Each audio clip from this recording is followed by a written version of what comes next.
Dalam kurun waktu sepekan, mata masyarakat seolah tak lepas dari informasi pelecehan seksual. Ada 4 kampus yang ramai ketahuan ada kasus kekerasan seksual. Keempat kampus ini terkuat kasusnya di saat yang bersamaan, seolah kompak. Timeline media sosial juga ramai memberitakan korban dan terduga pelaku baik dari kalangan dosen maupun mahasiswa. Apalagi kampus yang terlibat tak hanya perguruan tinggi negeri, melainkan ada juga perguruan tinggi swasta. Pemerintah sebetulnya sudah membuat aturan bagaimana kampus menjadi ruang aman bagi sivitas akademika baik mahasiswa, dosen, dan para staf di dalamnya. Aturan ini ialah kampus harus memiliki tim Satgas PPKS atau Pencegahan dan Penanganan Kekerasan Seksual. Tim ini merupakan unit khusus di perguruan tinggi yang dibentuk berdasarkan Permendikbudristek Nomor 30 Tahun 2021 untuk mencegah dan menangani kekerasan seksual, fisik, psikis, perundungan, serta intoleransi di kampus. Unsur di dalamnya terdiri dari unsur pendidik, tenaga kependidikan, dan mahasiswa. Walaupun sudah dibentuk tahun 2021, namun ancaman pelecehan atau kekerasan seksual di masyarakat baik itu kampus, sekolah selalu saja muncul. Lalu, apa saja kasus pelecehan dan kekerasan seksual yang melibatkan 4 kampus di dalam waktu sepekan ini? Berikut 4 kampus yang didera kekerasan seksual dalam sepekan dikutip dari kompas.com.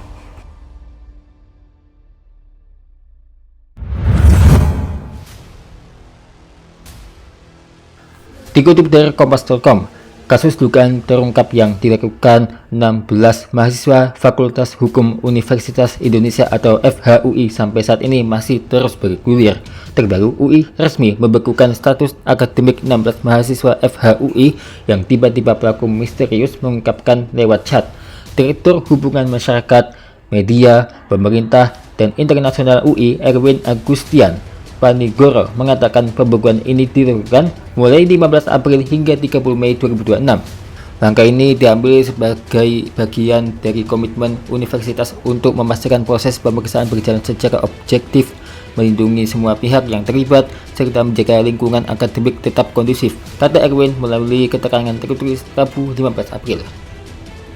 Langkah ini diambil juga berdasarkan rekomendasi dari Surat Memo Internal Rencana Tindak Lanjut Pemeriksaan atau RTLP dari Satuan Subtugas Pencegahan dan Penanganan Kekerasan atau Satgas PPK UI tertanggal 15 April 2026. Dalam memonya, Satgas secara resmi memberikan pembekuan status kemahasiswaan sementara terhadap 16 siswa terlapor.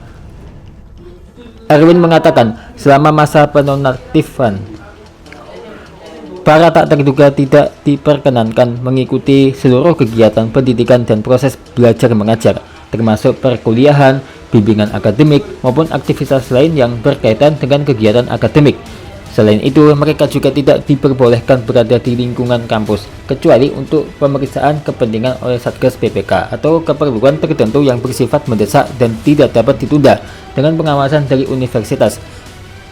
Universitas juga terlibat terhadap keterlibatan para terduga dalam kegiatan organisasi kemahasiswaan. Pengawasan dilakukan secara intensif untuk mencegah terjadinya interaksi, baik langsung maupun tidak langsung, dengan korban maupun saksi selama proses pemeriksaan berlangsung, jelas Erwin. Kasus ini bermula dari beredarnya tangkapan layar ruang percakapan grup Line dan WhatsApp di media sosial yang terlihat membahas sesuatu yang tidak senonoh terkait teman perempuan mereka di kampus. Dikutip dari kompas.com, Ketua Badan Eksekutif Mahasiswa FHUI Anandaku Dimas Rumi Castaristo mengatakan ke-16 pelaku merupakan mahasiswa angkatan tahun 2023. Menurut Dimas, awal mulai kasus ini terungkap karena 16 orang itu tiba-tiba melakukan permainan maaf ke grup percakapan angkatan. Dimas mengatakan ke-16 pelaku juga sudah mengakui perbuatannya. Permohonan maaf itu disampaikan pada Sabtu 11 April 2026 dini hari tanpa ada konteks yang jelas. Ini juga dilakukan sebelum tangkapan layar percakapan grup tersebut beredar di medsos. Dimas bercerita bahwa ke-16 pelaku menyampaikan permintaan maaf terkait perendahan terhadap harkat dan martabat teman-teman Fakultas Hukum UI. Meskipun itu, Dimas belum bisa memastikan lebih lanjut terkait apakah ada bentuk pembukaan lainnya dan berapa korban dari percakapan grup tersebut. Dimas hanya memastikan para pelaku sudah dihentikan dari semua organisasi kemahasiswaan. Terkait hal ini, Badan Eksekutif Mahasiswa se-Universitas Indonesia, kata Dimas, memberikan beberapa tuntutan. Adapun beberapa tuntutan dari BEM se-UI sebagai berikut.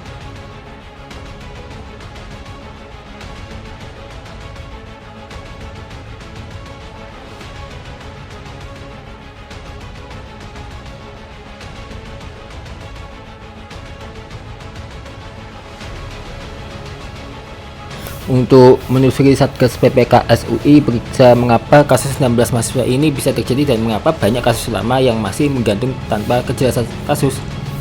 Mendesak Dewan Guru Besar Universitas Indonesia agar segera mengadakan sidang etik untuk mengadili 16 pelaku kekerasan seksual secara transparan dan akuntabel, ungkapnya.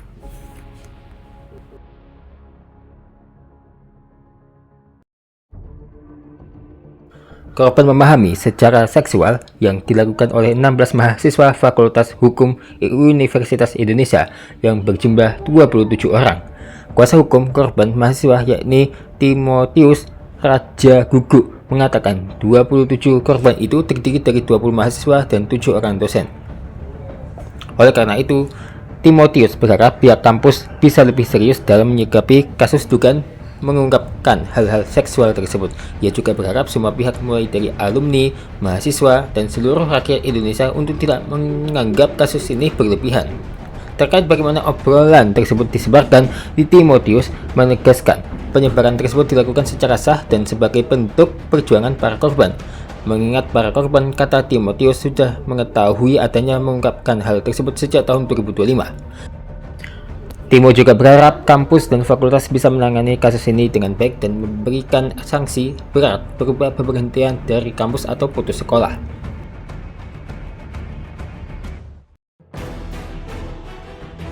Sementara itu, Jaringan Pemantau Pendidikan Indonesia atau JPPI menilai kasus dugaan mengungkapkan seksual di Fakultas Hukum Universitas Indonesia menjadi alarm keras di dunia pendidikan Indonesia. Koordinator Nasional atau Kornas JPPI Ubaid Matraji menilai kasus kekerasan seksual ini menjadi ironi karena terjadi di tempat hukum yang dipelajari. Kasus di hukum Universitas Indonesia menjadi alarm keras. Pelanggaran hukum justru terjadi di tempat orang belajar hukum. Ini bukan sekedar ironi, tapi kegagalan serius dalam membangun budaya akademik yang aman, fakultas, dan berintegritas, kata Ubaid dikutip dari keterangan tertulis Selasa 14 April. Ubaid mengatakan berdasarkan pemantauan JPPI pada kuartal pertama tahun ini, yakni Januari hingga Maret 2026, tercatat 233 kasus kekerasan di lingkungan pendidikan.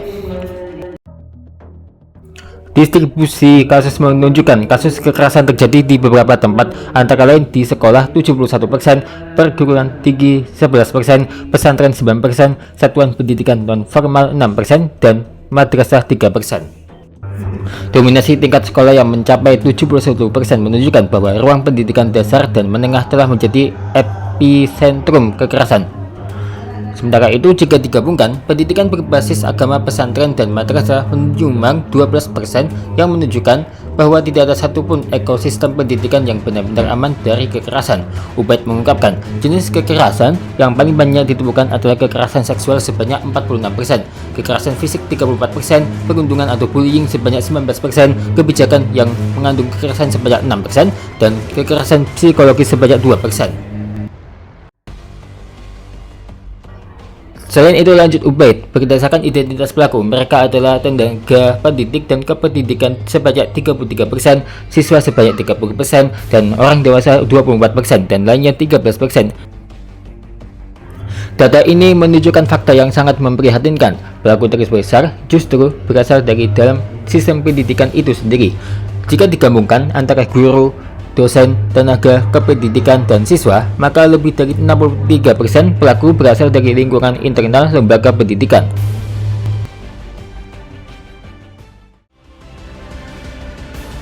Nah, setelah kasus 16 mahasiswa FHUI, ada lagi beberapa kasus serupa. Ya, beberapa kampus ini kompak jadi sorotan kasus kekerasan seksual, dan berikut kasusnya.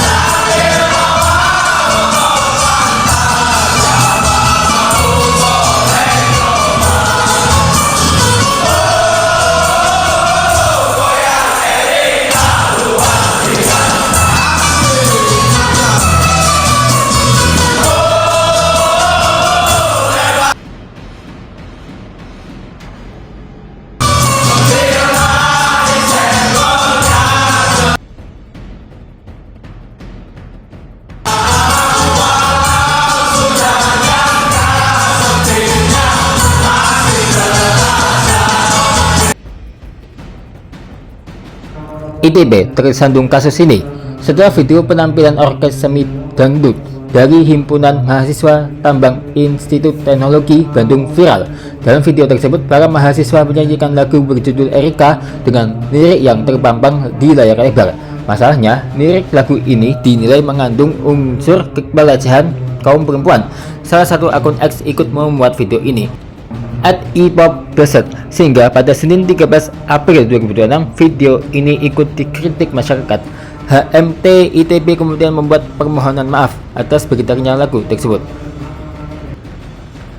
Dalam pernyataan tersebut mengungkap bahwa Orkes Semi Dangdut HMT ITB merupakan salah satu unit kegiatan yang berada dalam lingkup HMT ITB yang telah berdiri sejak tahun 1970-an, dan lagu berjudul Erika dibuat pada tahun 1980-an. Pihak himpunan juga mengatakan bahwa konten dalam penampilan tersebut tidak mencerminkan nilai-nilai yang seharusnya dijunjung oleh lingkungan akademik dan organisasi kemahasiswaan. Pihaknya juga tegas menyatakan tidak membenarkan segala bentuk tindakan yang merendahkan martabat individu atau kelompok manapun. Konten video dan audio akan dihapus dari kanal resmi HMT ITB dari akun-akun individu yang terafiliasi. Kami telah berkoordinasi dengan para pihak terkait untuk segera menurunkan konten video atau audio dari kanal resmi HMT ITB serta penghapusan dari akun-akun individu yang terafiliasi, termasuk video tahun 2020 yang beredar di masyarakat, ucapnya.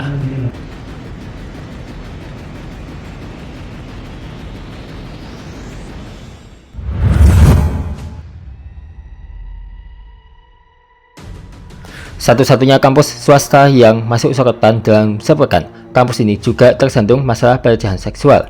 Kasus ini melibatkan seorang dosen. Kronologinya, seorang perempuan berinisial A mengaku menjadi korban pelecehan oleh seorang dosen di kampusnya pada tahun 2021 lalu. Kuasa hukum korban, Pahala, mengatakan bentuk pelecehan yang dialami A sebagian besar bersifat verbal, seperti ajakan menikah yang berulang kali disampaikan oleh terduga pelaku berinisial Y. Sudah lama, waktu dia masih jadi mahasiswa. Sekarang dia sudah lulus baru speak up karena dulu takut dan trauma, jelas Pahala dilansir dari kompas.com. Namun pada pengumuman resmi kampus, pihak kampus sepakat memberhentikan Y sebagai dosen dan dibebaskan dari segala jabatan akademik. Y dibebas tugaskan dari jabatan Kepala Pusat Pengembangan Kebudiluhuran per tanggal 24 Februari 2026. Ia juga dicopot dari jabatan Direktur Promosi dan Penerimaan Mahasiswa Baru per tanggal 8 April 2026. Tidak lagi bisa melaksanakan kegiatan Tridharma Pendidikan Tinggi dan Pemutusan Hubungan Kerja atau PHK per 15 April 2026. Kasus ini juga telah masuk ke dalam berkas kepolisian.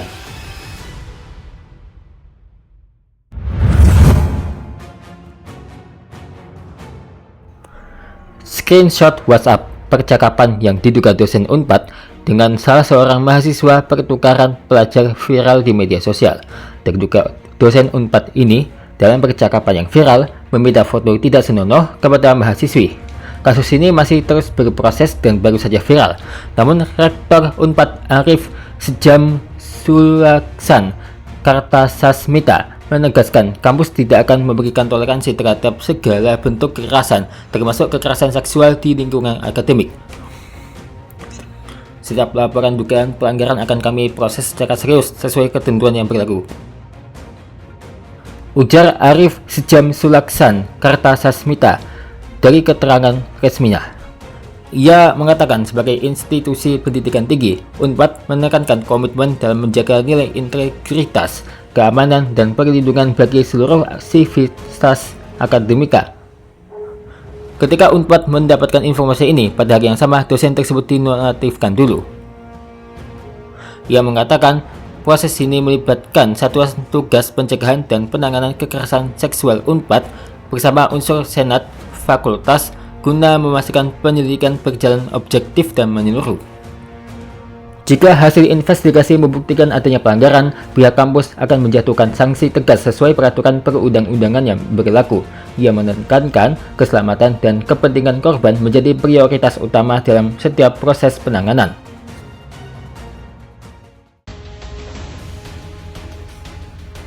Mari kita doakan semoga peristiwa seperti ini tidak terulang di masa depan, apalagi kampus adalah tempat yang paling penting.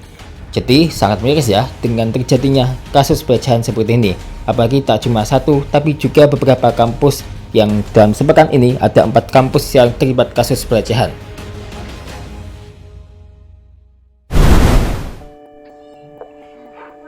Mungkin ini nggak bisa dipotong ke saking kecilnya ya guys, ya nggak muat. Ntar kita tutupi pakai atap, mungkin harus kasih pencahayaan ya, walaupun ini masih siang di locker ini. Nah, oh ya, pintu kan belum. Terima kasih ya telah menonton. Saksikan terus Showki Official setiap harinya ya.